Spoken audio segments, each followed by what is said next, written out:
Yo, what is good, ladies and gentlemen? Welcome back to another YouTube video. I'm just making this video as a midway through the early access and DLC Pack 2 to ask you guys, how are you guys feeling about Sparking Zero after DLC Pack 2?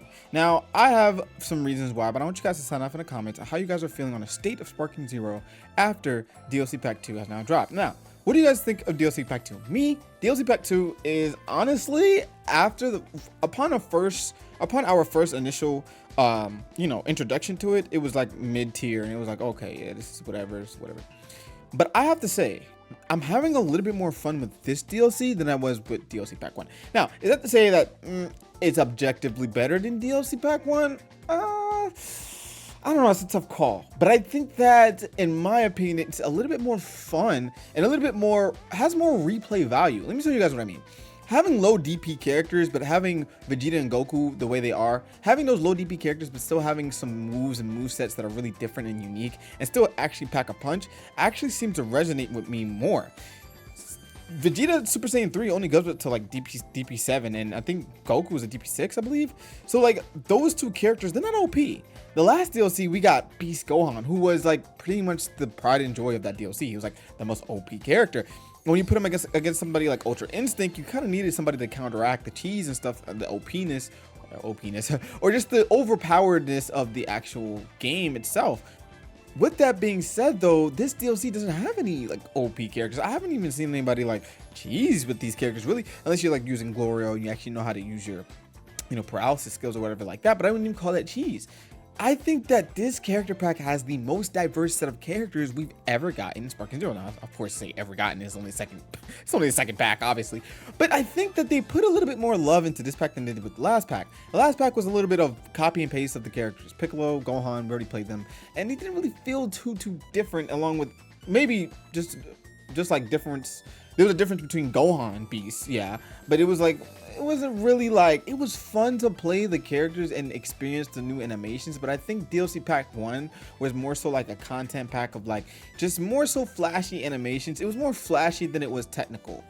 This DLC pack, however, seems to have more technicality to it, to the characters.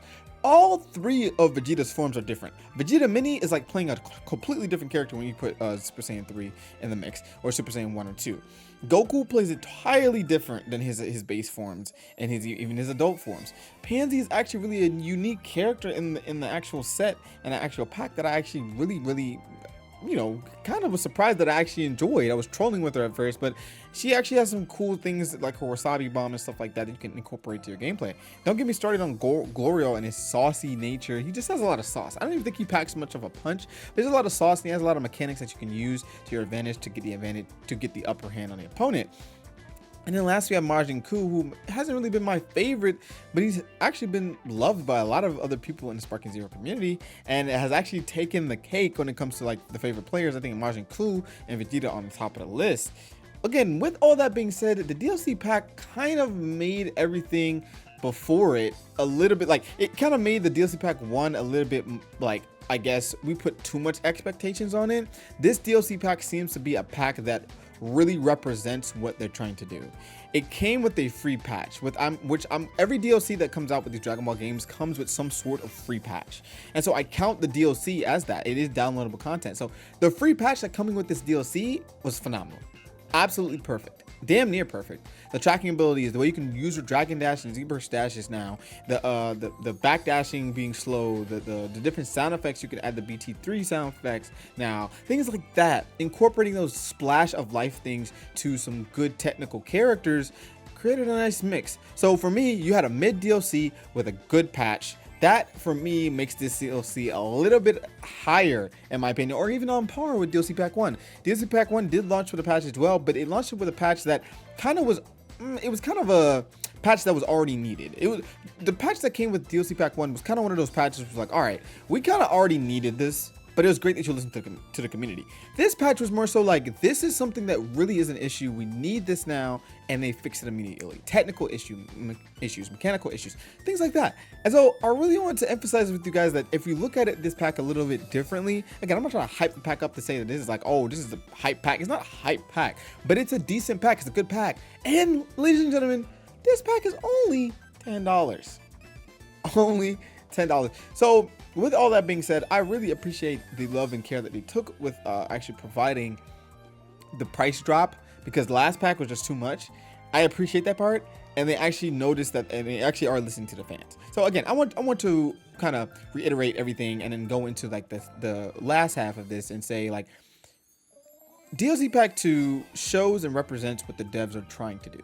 It shows and represents where they could go with different characters and how technical they can be. With that being said, I think publishing is holding them back, and I think that the game itself isn't yet saved, but it's headed in a better direction. It slightly has shifted to a turn, because I've been talking to the Sparking Zero community on Twitter, and a lot of people have actually taken a liking to this DLC more than they have thought of too.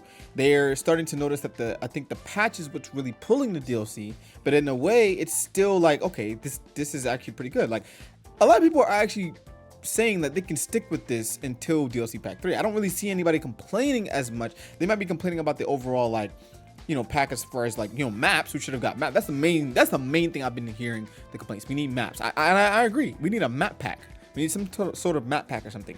But as far as like the DLC and the game itself, I think that it's in a more stable position. I don't think it's saved. I don't even think it's dead. When I say saved, I just mean, yeah, it has taken a dip in terms of like favorability, I would say, in hype, but I think that it can find its way back, and we're starting to see the Spike Chunsoft love kind of pull out a little bit.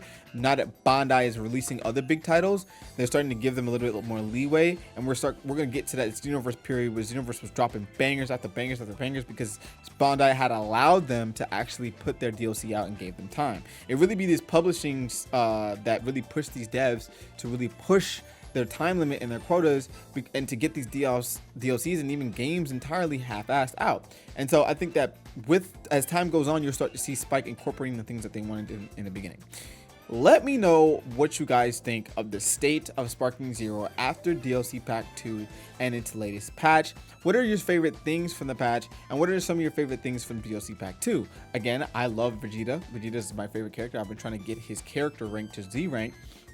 It's been pretty tough because you have to do it in single battles, and you go up against a whole bunch of fusions and stuff like that. But this is really just my rant talking, and you guys can see some new edits and cartoon figures up on here. I've been using Grok AI that my friends have told me about in the group chat. It's pretty cool, trying stuff out, trying the editing stuff out, and trying to make the content more favorable and enjoyable for you guys. Again, if you guys are enjoying the Sparking Zero content lately on our channel, I am definitely playing other games, but lately I've just been playing Sparking Zero. I will get back on into Assassin's Creed and all that good stuff. I'm really late and behind on all the other gaming news, but I'll catch you guys next time. Peace.